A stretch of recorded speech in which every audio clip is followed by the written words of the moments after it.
Okay, so I'm going to, all right, now I'm going to go Facebook. Okay. Hang on. And then I'll start as soon as Facebook loads, okay?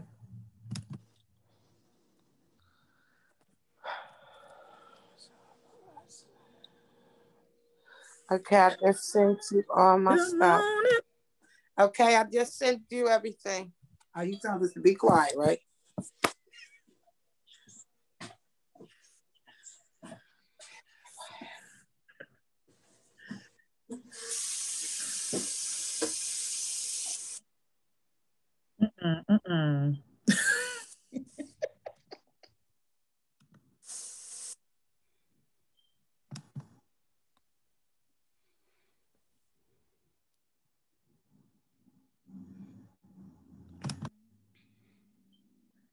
Almost there, almost there.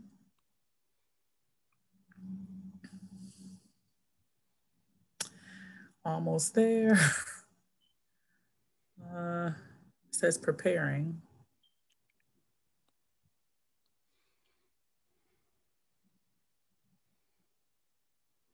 Uh-oh.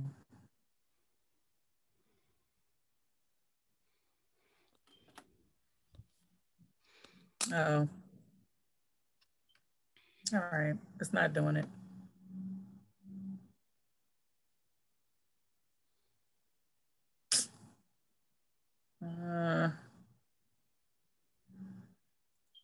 Facebook don't want me to be great today. It's okay.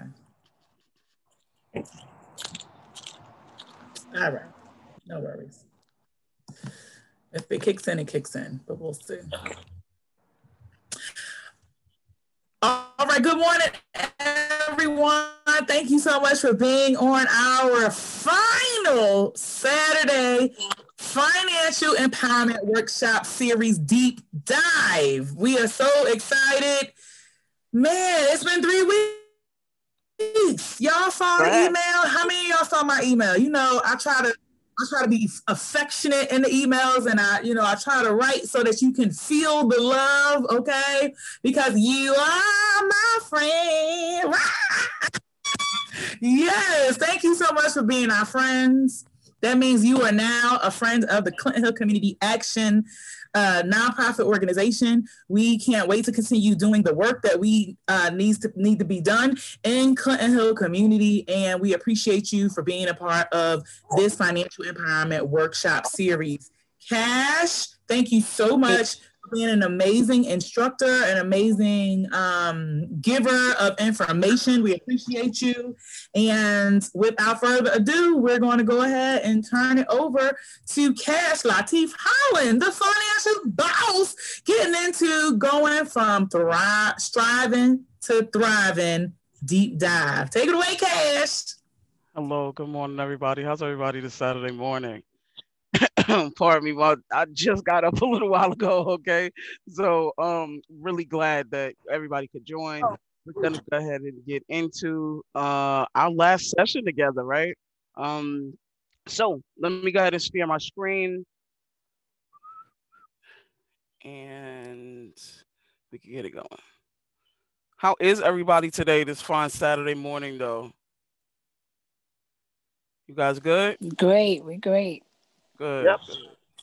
It ain't cold.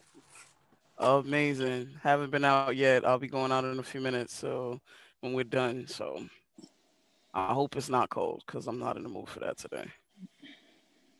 It's very cold. 37 degrees. Put your hoodie on. Is it? Oh boy, no! I'm putting on the whole leather jacket today. Then put your skelly on too. I need to go get me. I was just saying to a friend of mine that I need to go ahead and get me a little scully hat. Yes, it's 34 degrees. All right. All right, people. Well, again, thank you so much for being here. You could have been anywhere else, but you chose to be here this Saturday morning. So thank you, thank you, thank you. We're going to go ahead and finish our conversation about moving from striving to thriving and basically a follow-up. So I'm gonna go through it a bit. You guys kind of already know who I am. My name is Kashem Latif Holland. Most people just call me Cash, which is fine. Founder and executive director of Financial Boss. And basically, this is just a slide a little bit about my financial journey and my journey in life, and just how I got to be doing this. As far as Financial Boss is concerned, it's a nonprofit organization whereby we strive to educate, empower, and edify the community as far as money management and financial literacy, and primarily children as young as 5 years old. You guys are going to get a copy of the slide as you have already, and most of you have already heard my spiel, so I'm not going to go through it again this morning. So let's go ahead and start back out. So as most of you are aware, this is an interactive, engaging conversation that we have with each other. A lot of it is centered around us being able to fully understand what we are able to do, and knowing different terminologies so that we're able to make better fiscal decisions. So let's start it off, right? So as was mentioned, right, the title that was chosen, or the topic for this evening, or this week, I should say, and this morning, is from surviving to thriving, and what that means, right? We talked a little bit about, or a lot really, on Tuesday about this word surviving. So give me your thoughts. Anybody remember what surviving means, or just tell me what it means to you?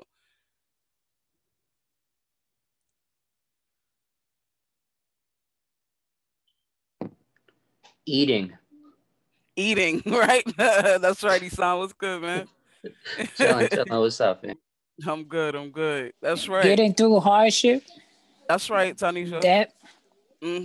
Able to get through, right? But we talked about how it's just the bare minimum sometimes, right? That's what most of us have been going through this year due to COVID-19, to the pandemic that's been going on. Like, it's continuing to live, like you said, right, Isan? We're able to eat, right? But basically, it's like paycheck to paycheck. It's the bare minimum, and so we managed to kind of keep going. But what I really want to get into, and some of the things that we talked about on Tuesday, is how do we go from this surviving to thriving, right? And the difference in the two. Okay, so somebody give me a definition for thriving. What's it mean to you?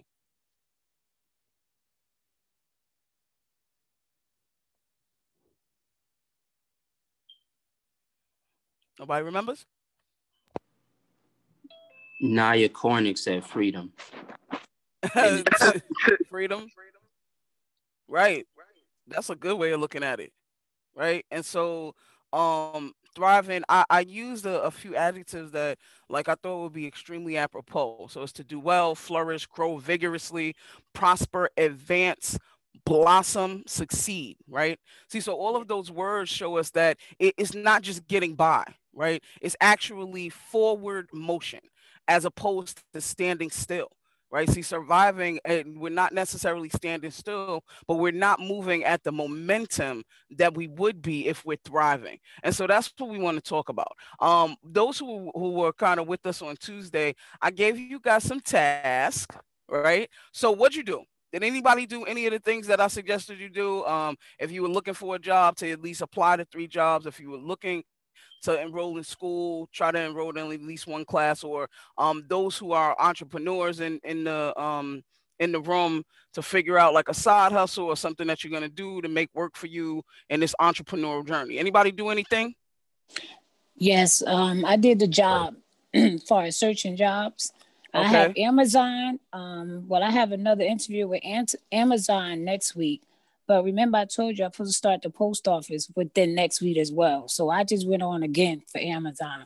But I start the post office next week. All right. Congrats, honey. Yeah.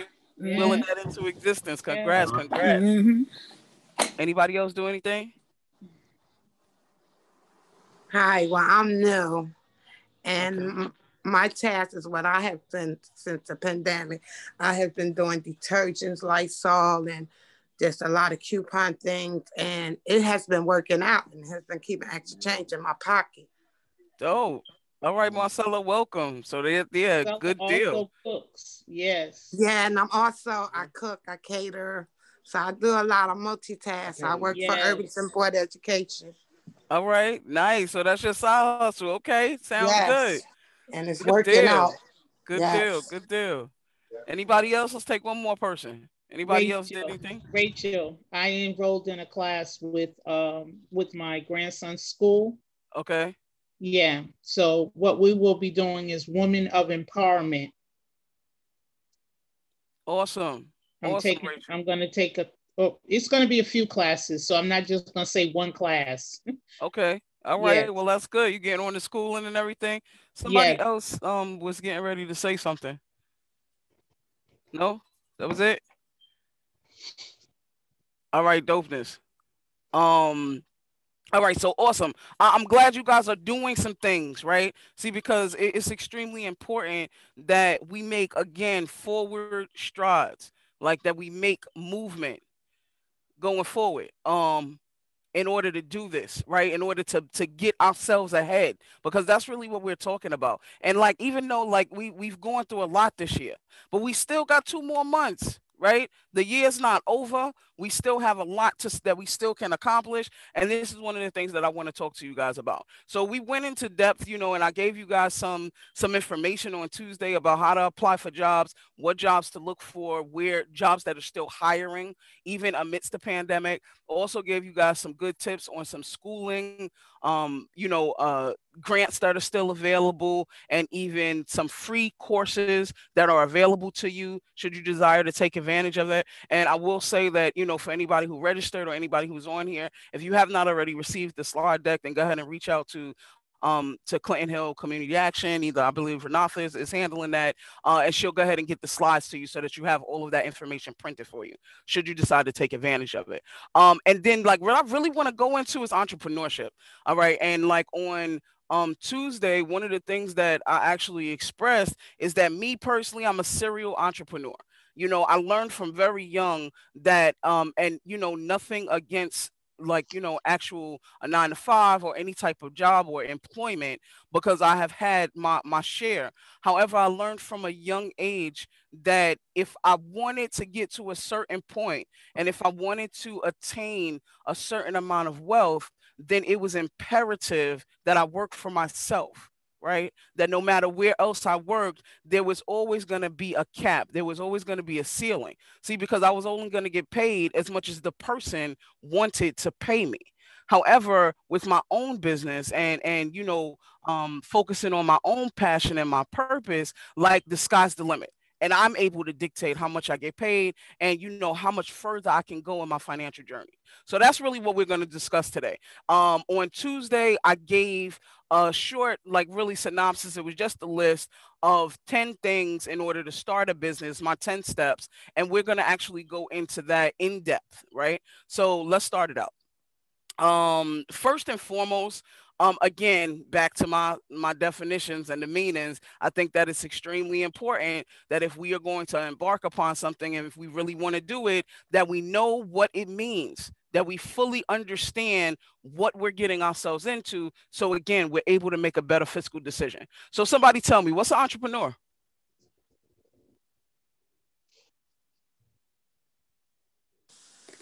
Working on your own, trying to start your own business. That's all I could think of. Right, Marcella, you know well, right? What else? Yeah, so making decisions on your own. That's finalizing right. Your own. Exactly, Tanisha. Right. See, so some of the things that you guys mentioned is like, you know, a person who starts a business, operates a business, and also takes the risk. Right. And like you guys mentioned, on your own, like sometimes it's with help, but a lot of times you're the person who, you know, has to be relied upon. But I felt it extremely necessary to mention that you're taking all of the financial risk. Like that's usually what happens. And it's something that is not for the faint of heart. You know, it's not always going to be a good day.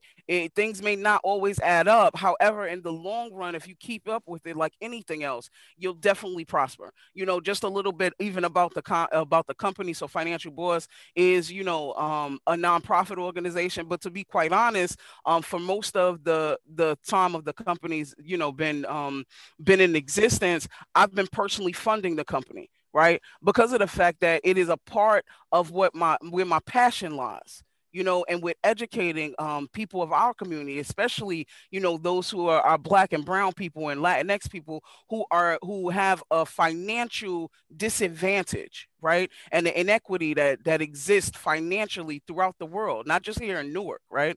So one of the things that I've incurred is, yes, in order to start the company and whatever, has come along with it, I've had to be able to finance it until it got to a point to where it was able, where within the company it was able to make money for itself. And so that is oftentimes the case. I don't know if any of you have ever heard of the terminology bootstrapping, right? What that basically means is, again, you use your own money or own financial resources in order to handle business practice until the business gets to the point to where it is has an income of its own. And so it's extremely important, and we're going to get into even points about this, right? Is how do we do this? What do we look for? And especially like when we're talking about this financial risk, how do we assess how much we would have to do and if it's feasible for us to do it? Okay. What are some of the characteristics of an entrepreneur, you think?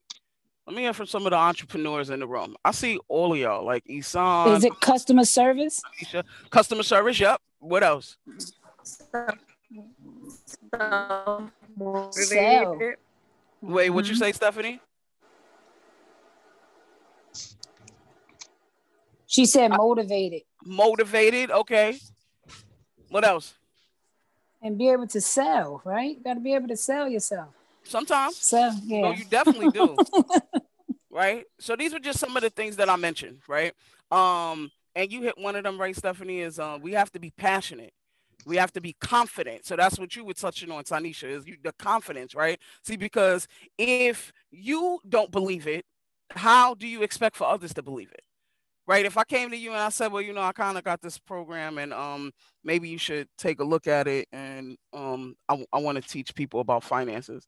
Do I sound sure of, would you want me to tell you anything about finances? No, you don't sound confident. No, I don't sound like I know really what I'm talking about or what I'm doing, right? See, so it's extremely important, right? Like you mentioned, Stephanie, like we got to be motivated. We have to be determined because, again, it's not always going to work out the way we want it to.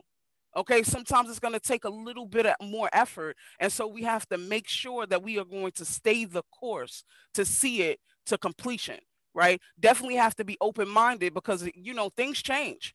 Right? Things always change. Like, to be honest, even with Financial Boss, I had a couple of contracts from last year to work with different after-school systems, after-school programs rather, and to be able to do the Financial Boss program in person with some middle school students. And then guess what? COVID hit. Lost the contracts. Schools closed. Right? I had to be open-minded enough to be able to reevaluate and do something different, right? But I couldn't just say, oh, man, I can't do it in schools, and so that's it, dismantle the company, right? Like, that's not an option. And you also have to be very disciplined, right? Because of the fact that, like, things are going to happen, and that's what we're talking about. Like, a lot of what we've been discussing over these last couple of weeks is dealing with our personal finances, right? How to do a budget with our personal lives in our own households, how to tap into certain monies and resources for us personally as well as on a business level, but even more so with our businesses, right? Those I don't know, and I was raised in a Christian household, and if I remember like nothing else, it was like those that are faithful in least will be faithful in much. Right? Whatever, if we're able to do it with our personal finances, then it's all the more, easier to do with our business finances. But it still requires discipline. It requires, if I say, listen, I'm only spending $50 to splurge this week, that means I don't spend 52 because I want a extra sprinkle. That's what it means. Right? If I say that, listen, I'm going to go ahead and pay this off. I have some credit card debt and I'm going to pay this down and I have a certain goal. It means that I stick to it. And see, those are some of the characteristics of an entrepreneur because you're going to have to be able to tap into these things. And so it's good for us to hone in on certain things that and certain characteristics that are really going to make us successful. Because again, at the end of it, that's what we're talking about. This thriving is for us to succeed. It's for us to be better positioned. It's for us to grow. It's for us to be better and to do well. And so these are just some of the things that you will need in order to get to that plateau and that point. All right. So how do you start a business? Quick couple of things. What you think? How do you start a business? What does it start out with? What's the first thing that you have to have? A plan. Gotta have a plan. Very good. Good job. Gotta have finances. We're gonna get to that. First and foremost, though, we need an idea. Yeah. You need a plan. How you gonna do anything if you don't know what you're doing, right? Right. You gotta know where you're going with it. It's like with anything else. It's just like, if you get in the car, you could sit in the car, but if you don't put a destination in the GPS, is the car gonna move? No, right? You gotta have a plan. You have to have an idea first. You have to know which direction. Right. Yeah. And as soon as you do that, now I'm going to tell you, those 10 things on how to actually bring it to fruition and get to the point to where you are able to be a business owner. Right.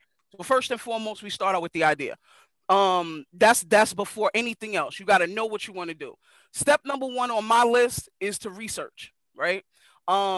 And why I put that first is because of the fact that I think that it's extremely important for you to know thoroughly what it is that you want to do.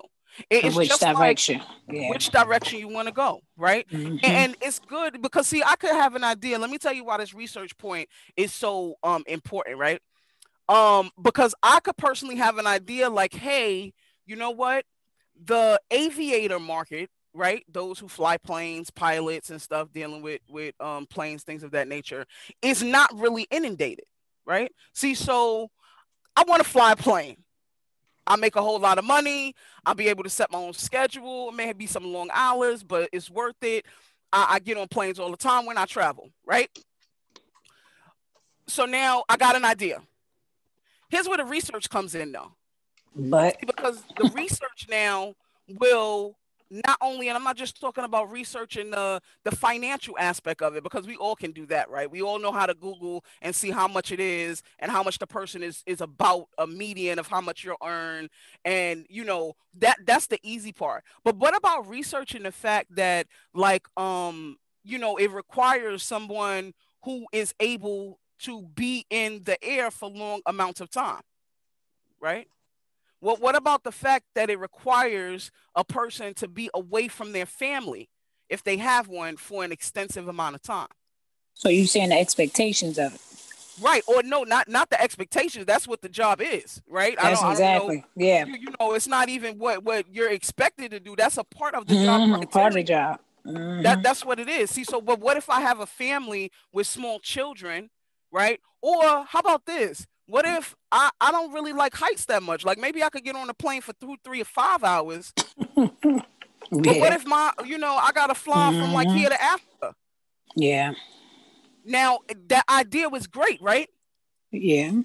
But after doing my research, maybe not so for me, right? I'm gonna tell y'all this past for my birthday, I decided to go to Vegas, right? Last time I was there, I didn't get to do the helicopter ride, which is what I really wanted to do. Oh, no. A friend of mine also pointed out this place where you were able to actually like use some of the military, military artillery while in the plane, right? So this was like perfect for me, all right?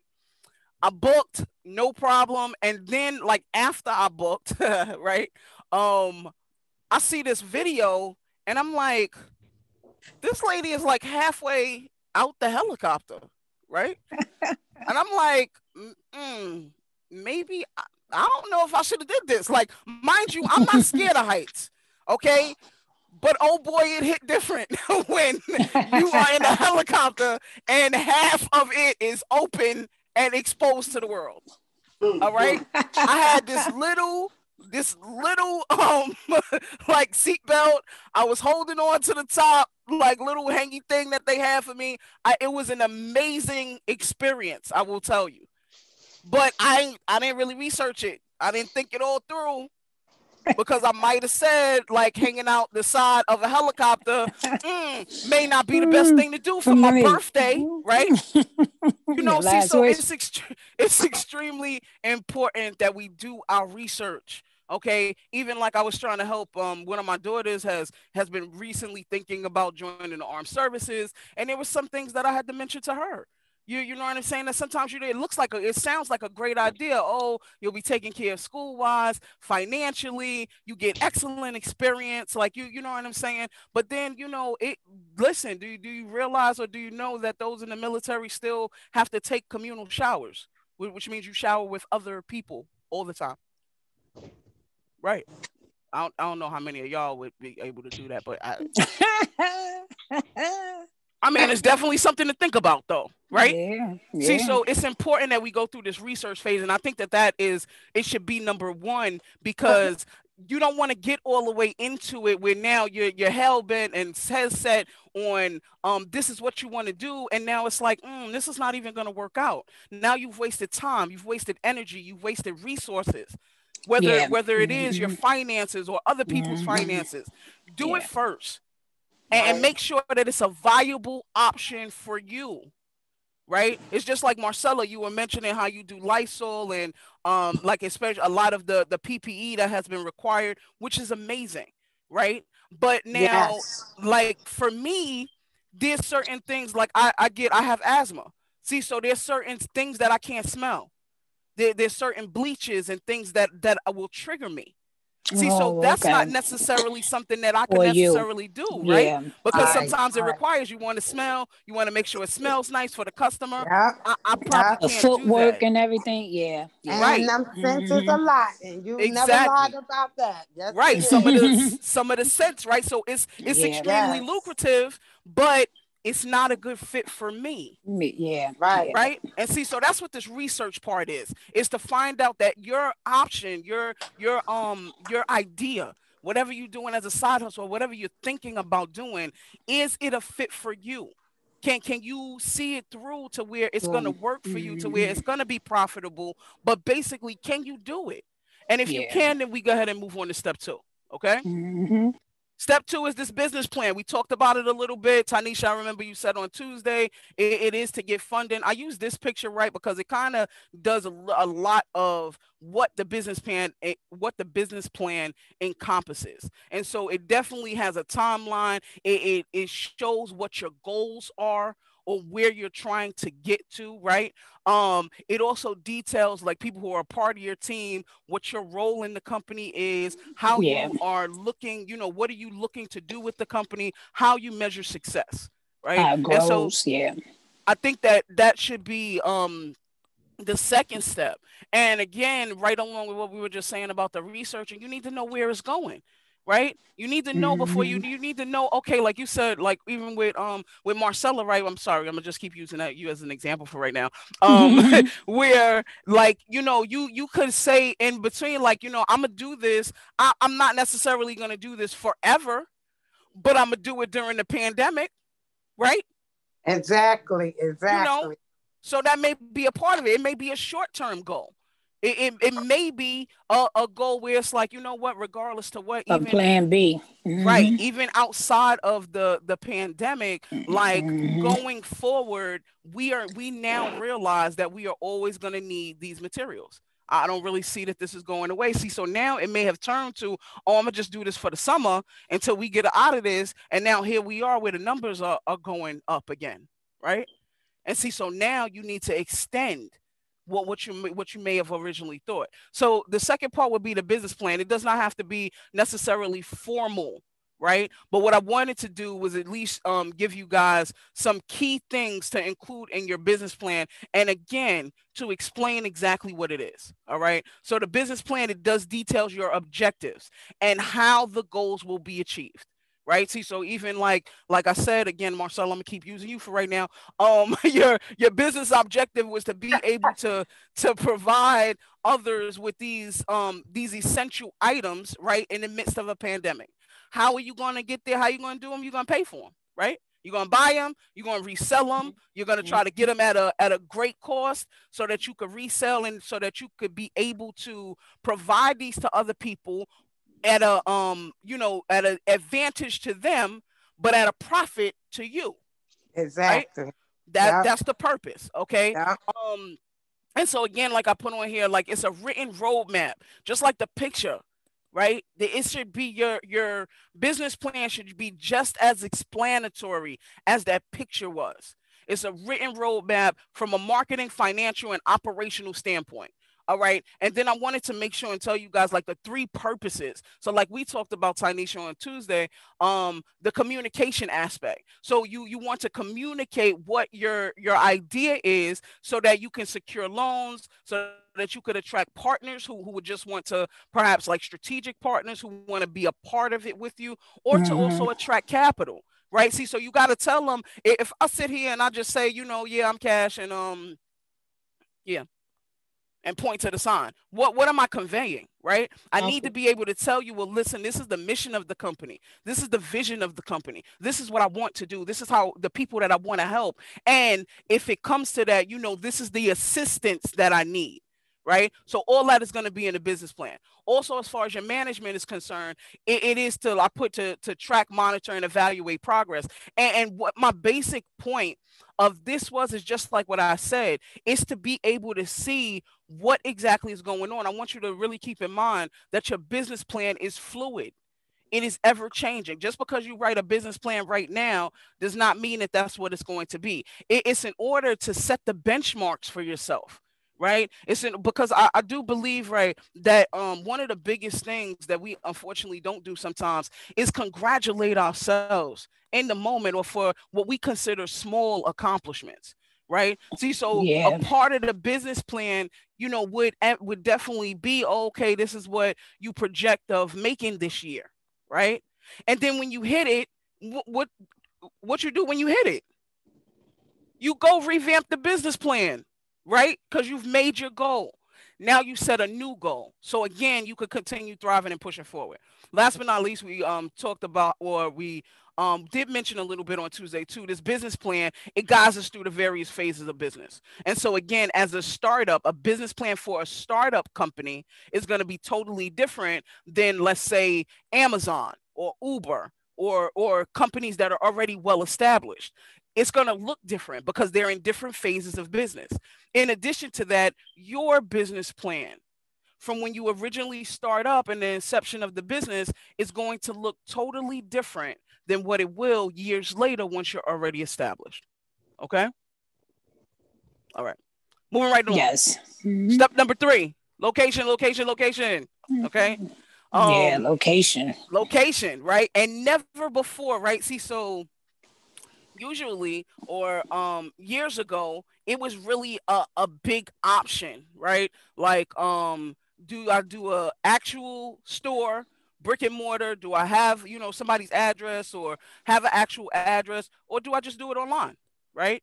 Here recently, people, listen, it's more online businesses than ever before. Why? Because of what we're going through. Everything is going virtual, or mostly everything, right?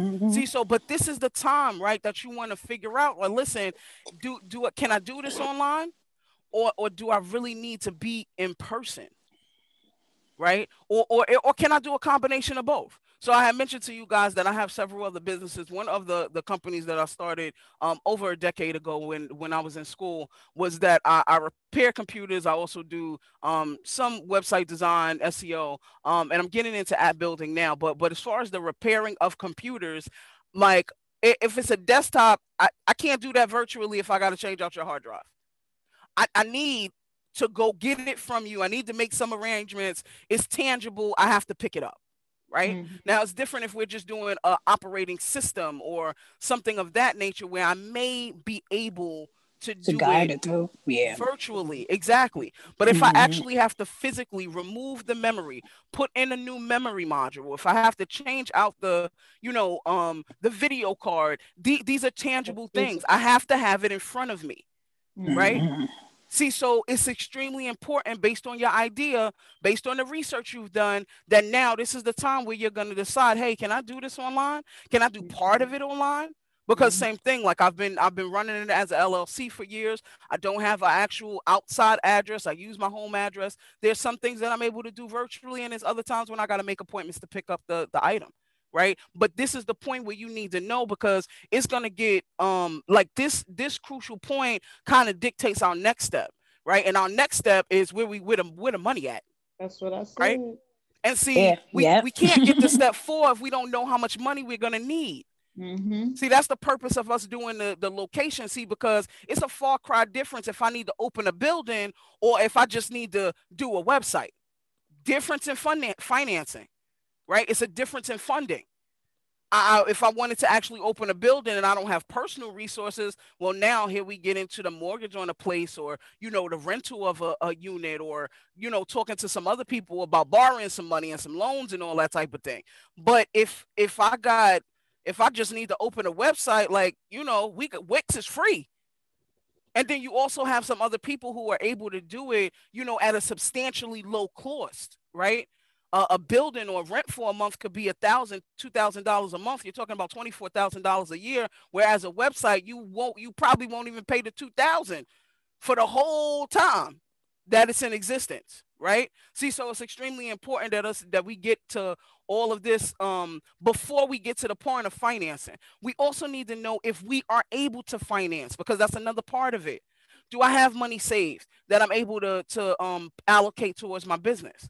Do I have some other people in my life who might be able to pour into me and invest in my company or my business or in my idea?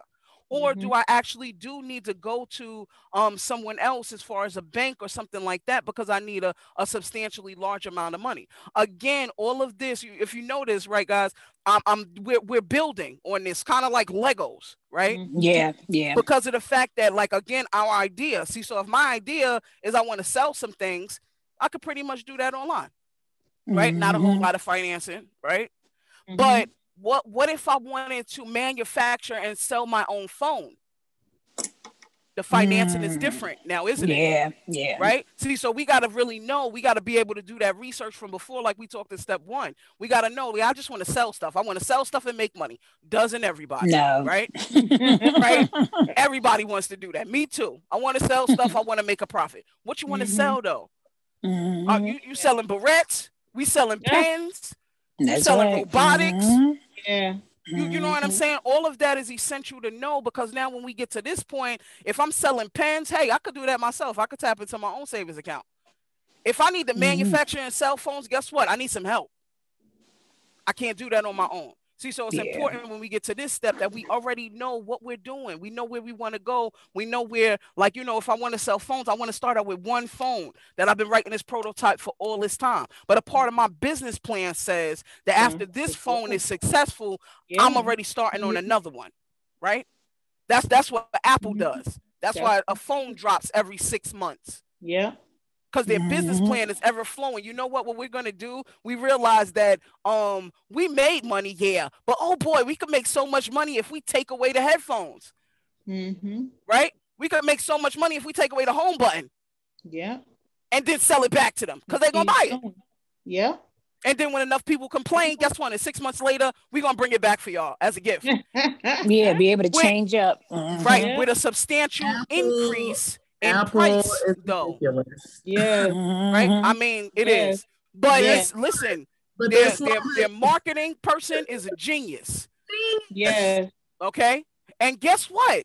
People still buying from them. Yeah. I know people who get the phone every 6 months as soon as it drops. Yeah. The same people who don't have a home, who don't have a vehicle, who don't have a life insurance plan, right? Who don't have a retirement account. Same people. It works. Yeah. Right. See, so again, you know, we want to get to this point where our businesses, though, and we need to know how is this going to work for us? What do we need? How do we get to the next step? Right. Next step. Okay. And like, I want you guys to kind of go through all of that first before you get to this part. All right. This part can be confusing sometimes, but based on what your answers to those other things and how you strategically in your mind is even setting it up and what your business plan looks like, you'll be able to know how you want to structure your business. Right.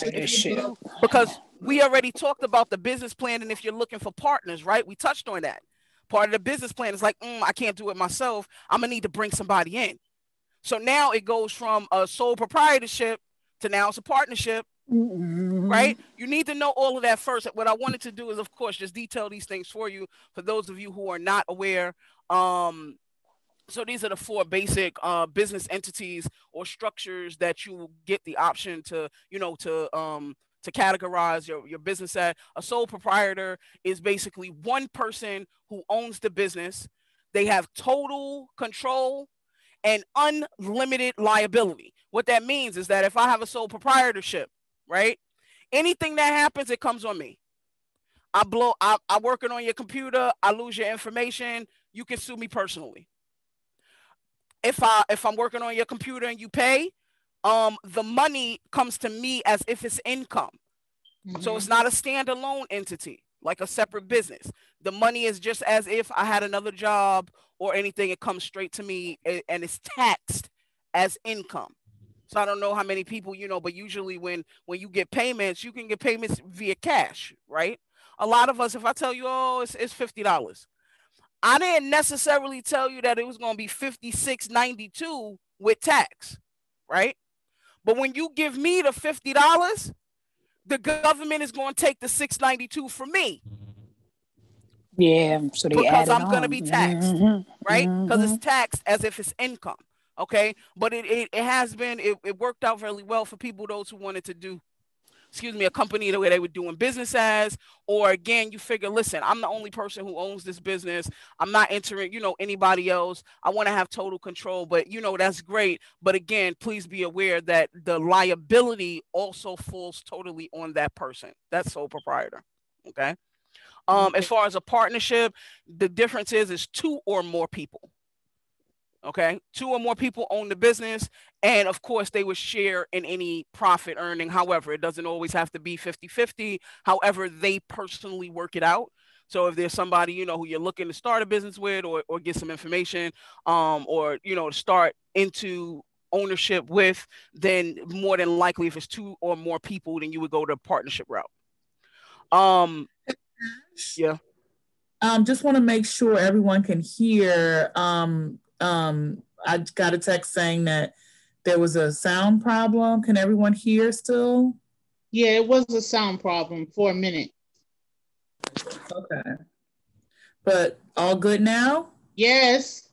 Awesome sauce. And just to be clear, we are almost at time. We're almost at time, but want to make sure it's okay for everyone to stay on. You good with staying on a little while longer? Yes. Yes. Awesome. Thank you. Yes. Okay, yes, I'm taking notes, so keep going. All right. All right. So the third one is a limited liability corporation, or more affectionately known as LLC, right? With the LLC also can be one or more owners. So you can have a single member LLC, or it could be more people. The difference with an LLC, which is very good, it's kind of like a combination of a proprietorship and a corporation, which we're going to get to in a minute. It is established as a separate legal entity, which means that individually you are not liable for the debts or the liability of the company. However, just like a proprietorship, the profits are taxed directly to the owners. Okay. So has anybody ever, when you file your taxes, heard of a Schedule C? Okay. So what it is, okay, a Schedule C is basically, it's a document, it's a form that can be filled out with your taxes. But usually it's used, or all the time, not usually, it is used with a person who has a company that is set up as an LLC. So case in point, I also have a financial coaching company called Boss Up Financial Coaching Services. As a part of that company, I do a lot of financial coaching, fiscal management, credit repair, small business implementation, things of that nature. It is set up as an LLC, right? What that means, again, going back to the legality of it and taxing purposes, what that means is that the profits that are made from the company are directly taxed on my personal tax return. However, if something happens, I am not liable for the debt. So God forbid anything happens, the person cannot personally sue me cannot come after my personal assets because the company is standalone in that regard. As far as the liability of the company, it does not go on the owner. However, again, the profits that are made from the company, I am taxed on it individually. That makes sense? So it would be mainly secured then. Correct. It is a great way to secure a business. And that's why I bring out the point, especially if you are an individual person who owns a business. If I had to recommend anything, you know, I would definitely recommend an LLC over a proprietorship, because it does create a separate legal entity for you, to where the liability is lessened. That's why it's called limited liability. The liability is not the onus on, you know, the those who own the company or the executives of the company. However, as I mentioned, the profits go directly to the owners. Okay, so it's kind of like an in between. All right. Last but not least, a corporation, also one or more owners. One person can have a corporation. It is an entirely separate legal entity. Okay. Corporations pay taxes on the actual corporation pays the tax on the income. Now, if there are any disbursements, anything of like that, like stocks, things of that nature, that's where the actual owners come into place. But as far as the taxes on the income, as far as the liability, all of it is on the corporation. It's totally standalone. A corporation is almost like an entirely new individual. Okay, so the ownership and management are totally separate. That's how there are some people who, you know, somebody could, you hear companies all the time where they kind of mess up.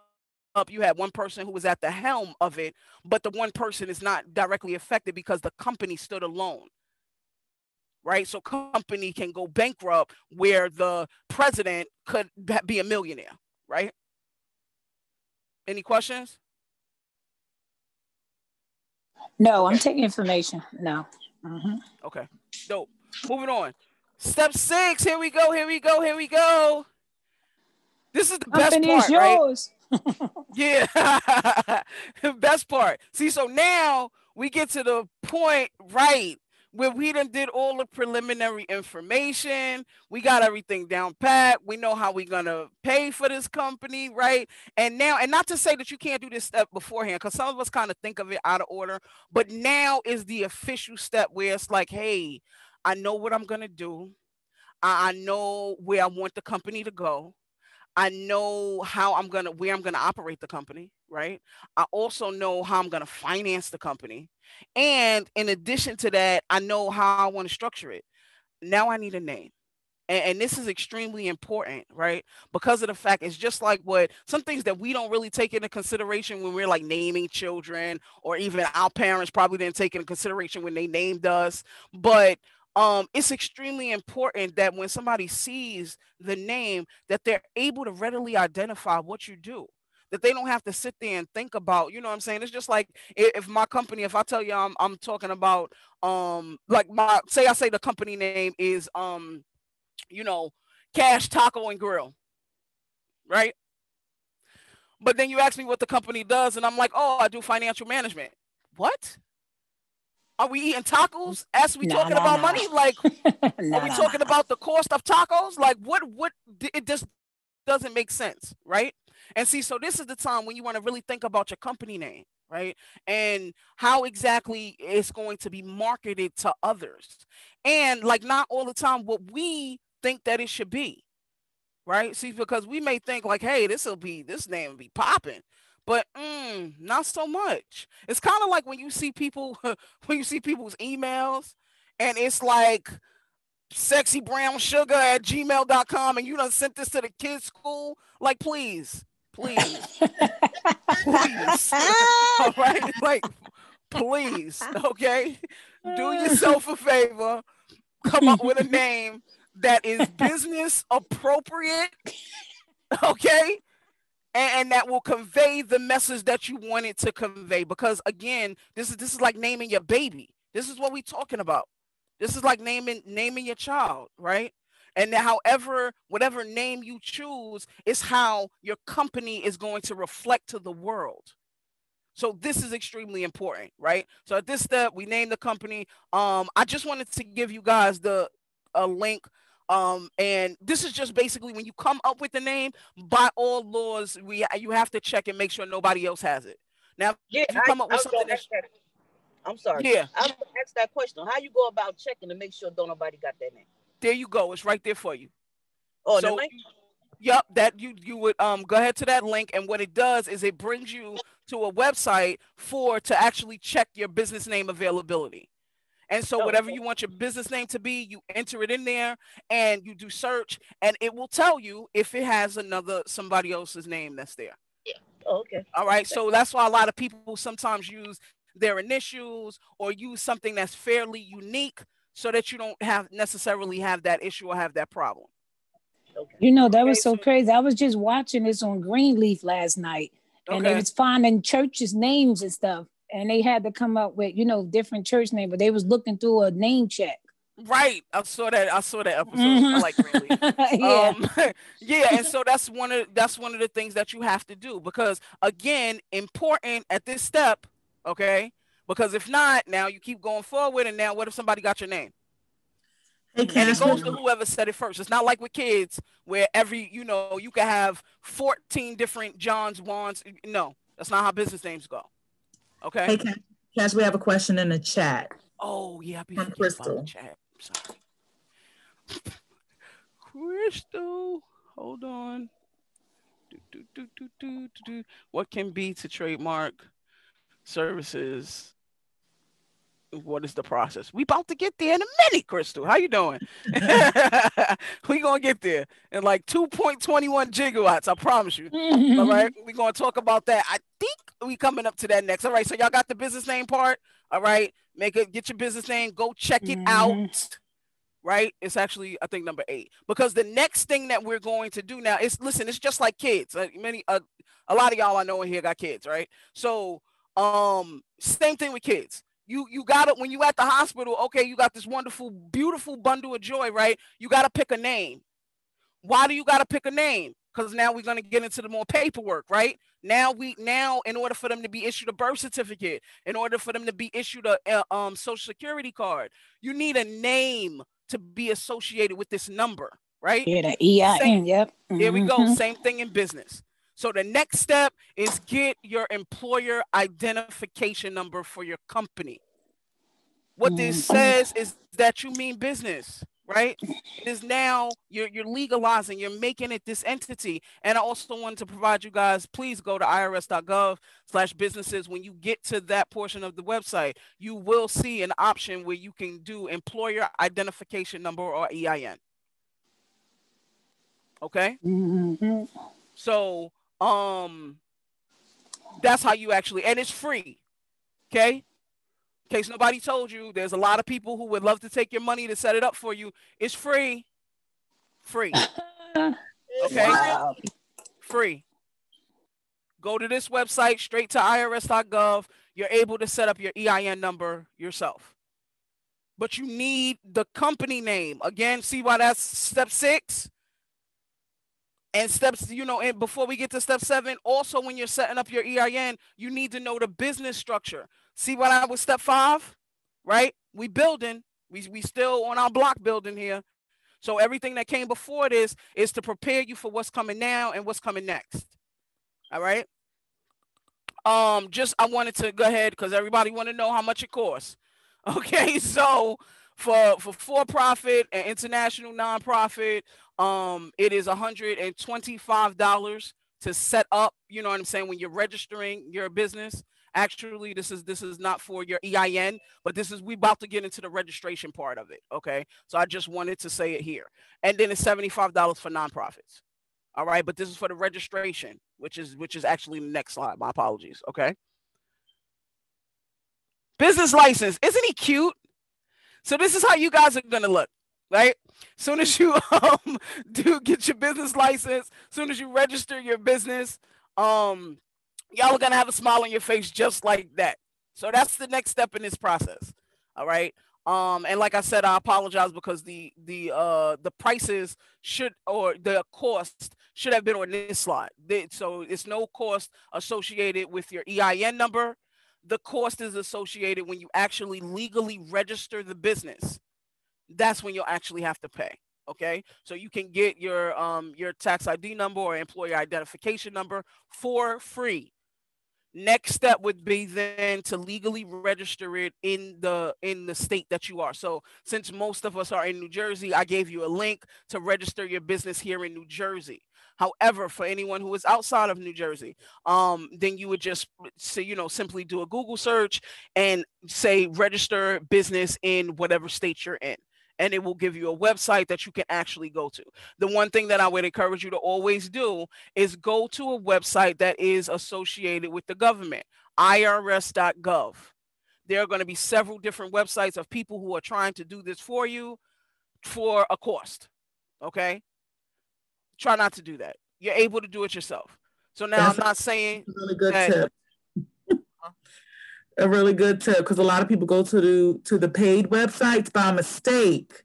Right. And so what Cash is saying is, if you do this, make sure it's a .gov site. Exactly.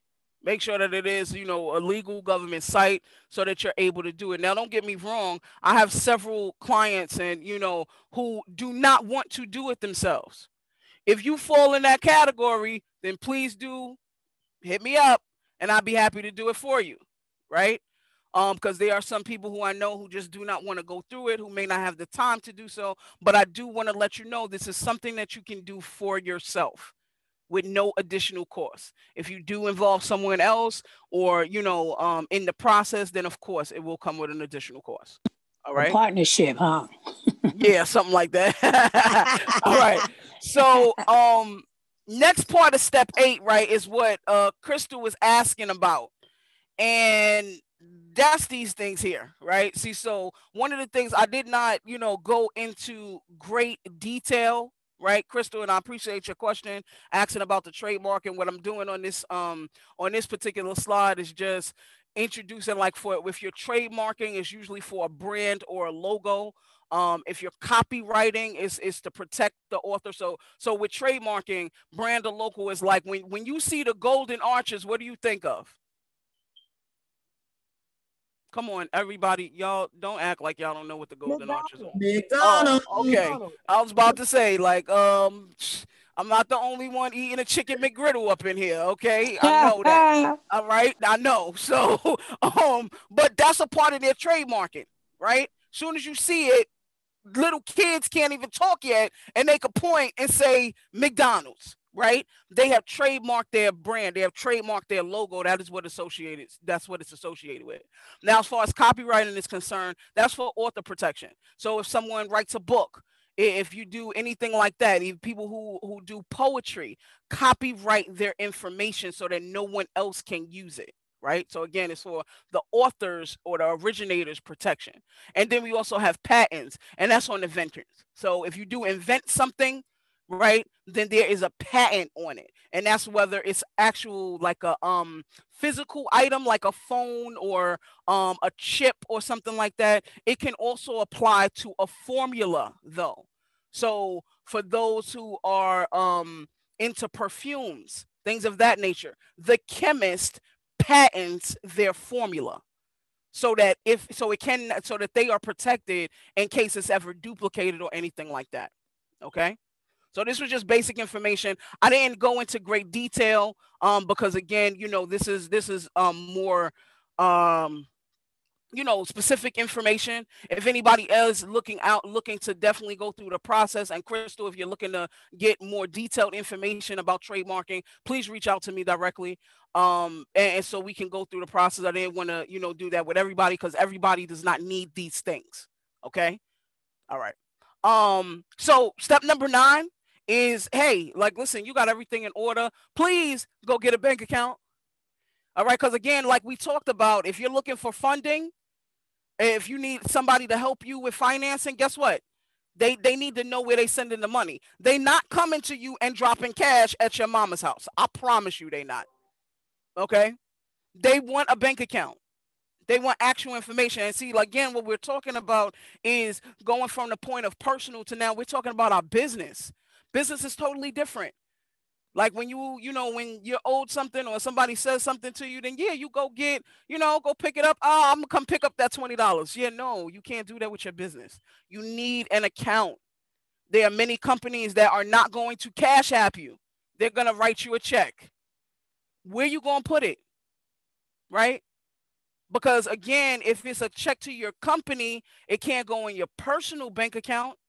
So this is the part where now you want to go ahead and get a banking account, get a checking account to substantiate again that this is a real business and that you're ready to do work. In addition to that, as you go forward and you're expending things with the company, you want to be able to pull it. You don't want to mix your personal business matters and personal finances with your business finances. So you want a separate account that you can pull from in order to make business purchases. So this is the point where you would do that. And I don't necessarily, people always usually ask, is there a preference in banks? I don't really. Like, you know what I'm saying? Usually I go for whoever is, the least amount of maintenance, but has a good quality as far as banks are concerned. So my personal banking, I use Capital One. For most of my business banking, I use TD Bank. But I also have a personal account with the online account, which is Ally Bank. So those are three that I can say that I've used and that I currently use and that I don't have any problems with. And so, same thing, I would recommend, like, again, do the research, figure out what your purpose is, how much you're looking to have. Because again, when we're talking about that financing, you want to know, you want to get the best account that's good for you. So if somebody says, hey, listen, I'm willing to invest in your company and I'm going to give you $50,000, then no, you don't have to get the simple checking account. Right? Because you're going to have a rounding balance. So you can get one that's, a little bit higher, that's not going to charge you, again, the monthly maintenance fee because you're holding on to a daily balance. But if you're a startup and you're really just starting and you don't necessarily have expendable income, then you may want to go with the simple checking where it's $10 a month, but you don't have to maintain a balance. Right? So again, you're going to need to research, do your due diligence as far as that's concerned, and pick the account that is best for you. Step number 10, last but not least. Oh, no, I'm sorry. Oh, this is with the information. My apologies. This was just some of the information or the documents that you would need in order to open your bank account.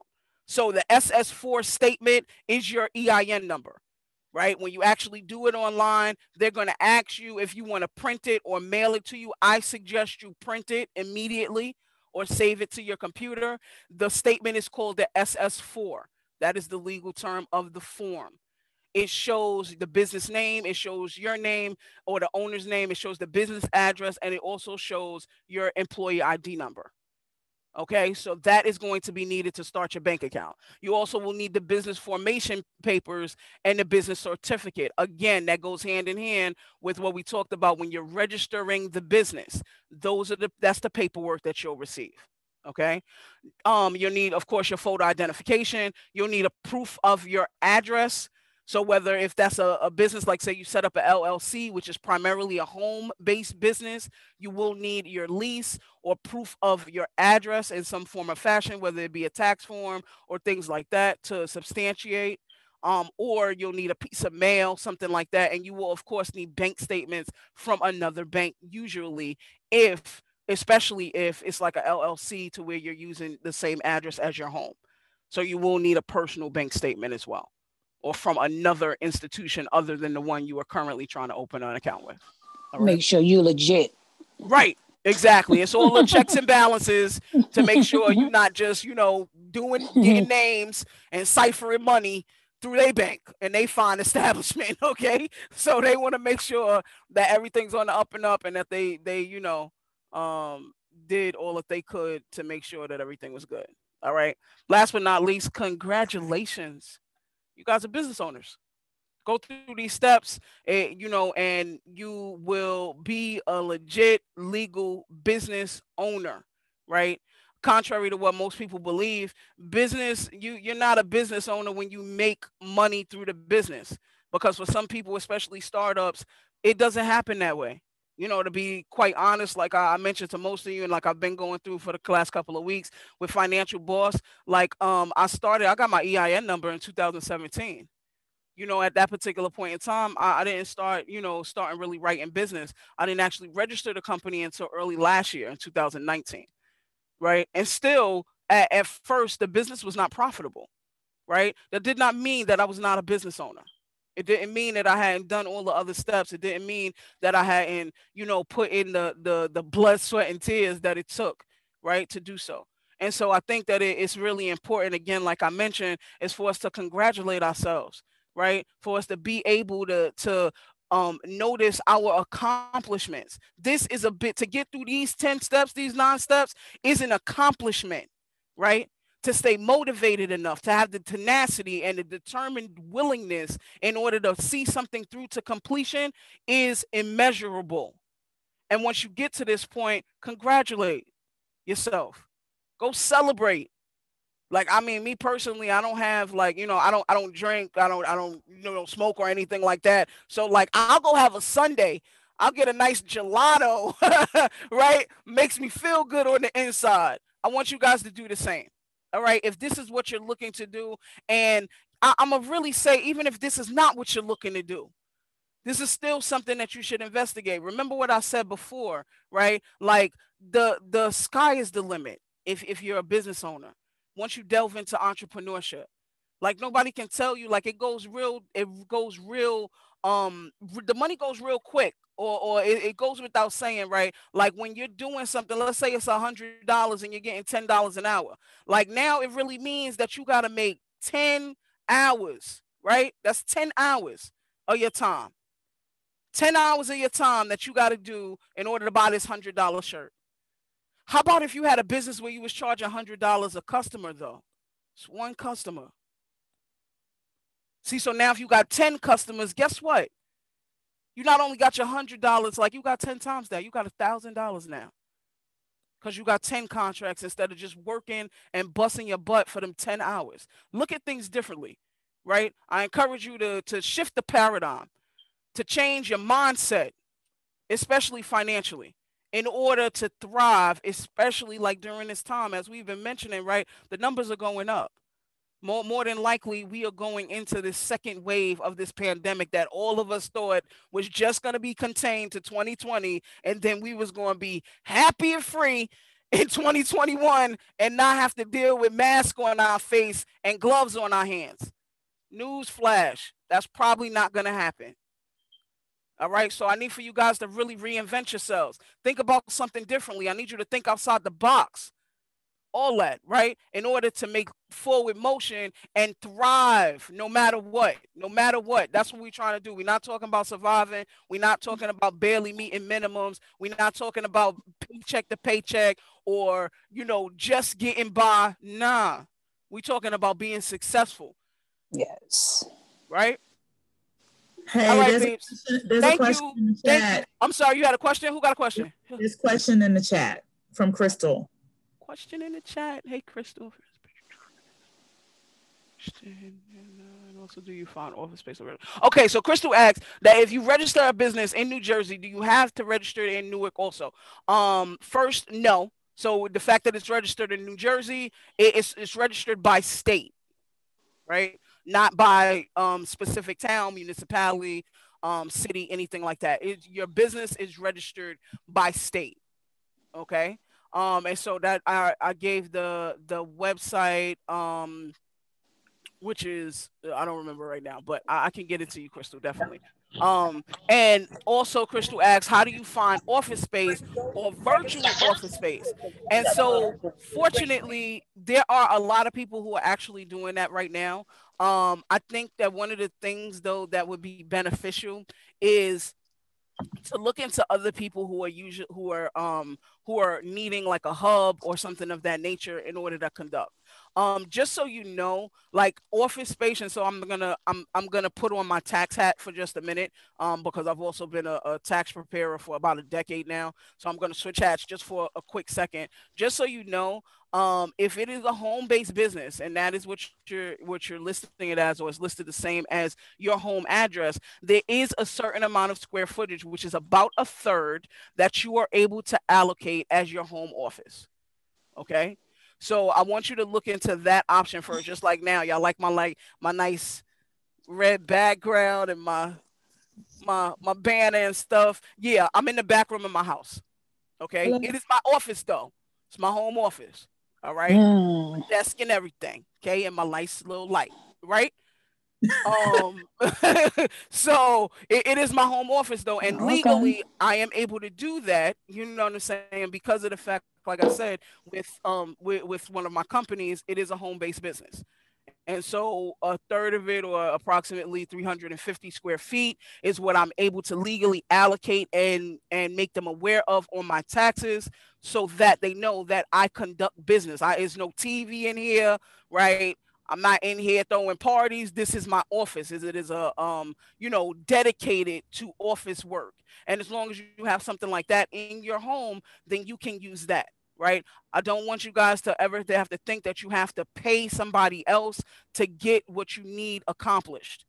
All right. It is okay to have your office in your home. Listen, you know what? It used to be really frowned upon, right? People thought negatively about that. 2020, everybody has had a home office. Pretty much, right? Whether you wanted to or not, that's kind of how it worked out. So we've been out here nothing from the IRS. Exactly. Everybody's been delivering things to people's house. Exactly. Whether they've been doing it in the office or on their couch or on their bedroom floor, they still done had their own office in their home. And so again, Crystal, I would encourage you to delve into those options first, especially now with things going back, as far as the rise in cases now. I would say look into that first, because we really don't know. So there are some spaces of cohorts, even like equal space and things like that. However, with us going back into this pandemic and it not really being over, I'm not gonna say, or I really don't know what that's gonna look like in the next couple of months.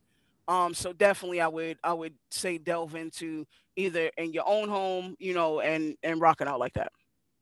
Any other questions before we end up? No. Thank you. I appreciate you guys so much. I would encourage you, please sign up to receive the Boss Report.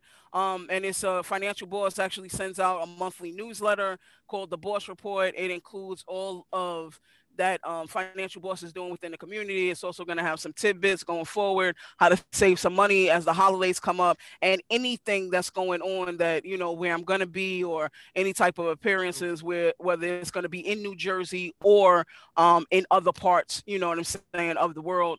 And as usual, just like to give you guys a contact information so that you can get in contact with me. Please like and share on Facebook, as well as Instagram at financialboss.org. My email is iamafinancialboss@gmail.com. Also have a Facebook group, Financial Boss Let's Talk Money. It has been a pleasure. Right. Yes. It's been a pleasure to be before you guys. I appreciate you extending yourself and showing up on time and showing up in general just to be here again, like you could be anywhere else. Right.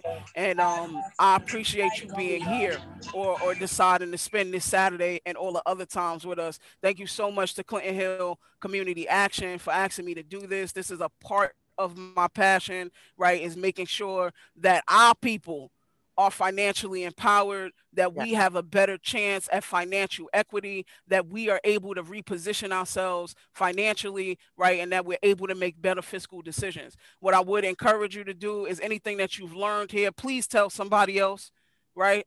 It's not just for the people in this room. It's not just for the people in Newark. Right? It's not just for the people in New Jersey. Like, all of us need to know this information. Many of us did not get this. We weren't schooled like this from young. And so we've kind of had to go through the school of hard knocks, right? And figure it out on our own. More importantly, right, the entire mission of the company is to empower children. If you have a child in your life, please start teaching them now. I don't care how old they are. My granddaughter will be 4 years old in a couple of weeks. And she already knows and can identify money. And she it's not a mystery swipe card, that I work real hard to be able to get her little pink stuff and all this stuff from Frozen. Like, I don't even know the names of the people, but I know they cost a lot, right? And so does she. All right. See, so please, give back to these people in your lives, right? So that they could be better positioned also. And again, I thank you for being here. Awesome. Thank you so much, Cash. Thank you, Cash. Thank you. Thank you so much. I'm going to go ahead and mute April again. It's Saturday. It's Saturday. But yes, thank you so much. I appreciate each and every one of you for being on. We know it's Saturday. We know it's 10:30 in the morning. But guess what? You stuck it out so that you can get good information about starting a business, the how-tos, the what to do, the websites to go to, the LLC, the sole proprietorship. Let me quiz you real quick. Which one would you do if I said rate you? Come on, let's start a business together. Ooh. An LLC? You could. You could. You could. That's one. What's the other one? Oh man. Ooh, y'all Come on, 2 or more people. Wait, what'd she say? I'm sorry. I'm trying to get someone to help me with my heat down here. I'm sorry. If I said Rachel, I want to start a business with Rachel, me and Rachel. Mm-hmm. Which one is that? Corporation. That's the no, that's the partnership. Good job. Yeah, right. That's the partnership. So like so it's both, right? Yeah. Mm-hmm. So it would be a partnership because it's 2 or more people, but yes, right? If it could be a LLC because that's it. Oh, okay. More individuals. Good job. I'm sorry, y'all. I was trying to let the man check my heat. I'm sorry. Nah, you good. Okay. One more. So if I which website would you go to? Is IRS.com the website you need to go to? No, not .com. You need Gov. Very good. Oh, y'all was paying attention. All right. What's the EIN number? That's the identification number. That's the what's that? Employee identification number. Employer. Very good. Employer. Right. Employer. And so it's like the social for your company. It's the social security number for your company. And do you have to hire somebody to get that for you? I'm self-sufficient. Right. Yes. Very good. Okay. So did we talk about BRCs? BRCs. Did we talk about BRC today? What's a BRC? What? That's a business person? What? Come on, you want it? Wait. There we go. Certificate, yeah. Who said that? All right, Amina. All right. And is a business registration certificate a New Jersey thing or a federal thing? No, it's a federal, right? Federal. That's more of that's us within New Jersey, within your state. Yes, Tanisha. Within your state, within your state. Very good. Very good. And are you going to use the email pookiecakes@gmail.com? No. Yeah, if I get a date. Yeah, if I get a date, but not for business. All right. Good job, everybody. Again, thank you so much for being on. Totally appreciate you. You know, some of the stuff is common knowledge, but it's nice to have a refresher, you know? Yes, and remind you that guess what? You have a passion that you need to go ahead and make a reality. How about that? You need to turn that passion into profit, and that is why you are on here this Saturday morning. So get on out there, get busy. We appreciate you. Just for announcement's sake, yes, anybody who lives in Clinton Hill that came to our workshops, you are eligible for the application for our rental assistance program. That information will be sent out via email.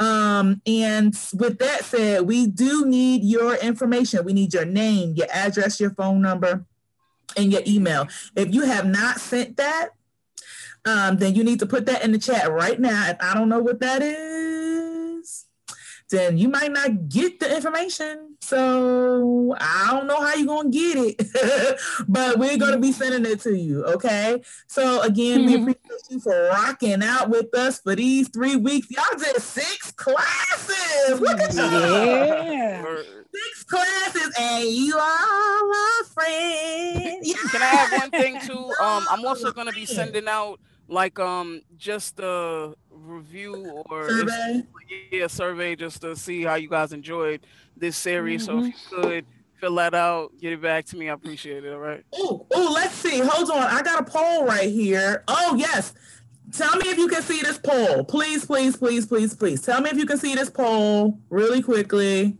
All right, I'm gonna launch it. Yeah. Okay. 1 through 4. Yeah. Fill this out for me really quickly. Really quickly. Oh, was it helpful? Wait, but it doesn't have a yes or no. Oh, okay. I got it. I see it. Yep. So you get today's section. Yep. Okay. I got 0 people. You recommend this workshop? Yes. Okay. Somebody else just hung up. Yep. Okay. All right, one person's done. First time participating in financial. Okay, I did mine. Yeah. 3 people are done. I need 4 more people. Come on. Come on. Rachel, you're not doing the survey. You looking at me. Come on. She said, what survey? I just submitted mine. Thank you, 5th person. Thank you. That was Crystal. 2 more people. Amina, we're going to make sure you get this replay, okay? Thank you. I was late. Did you get Marcellus? Marcellus, I think I got you, yes. Come on, 2 more of you. Let me see. Was it 1 more? Rachel, you done? Can I ask a question when you're done? Sure.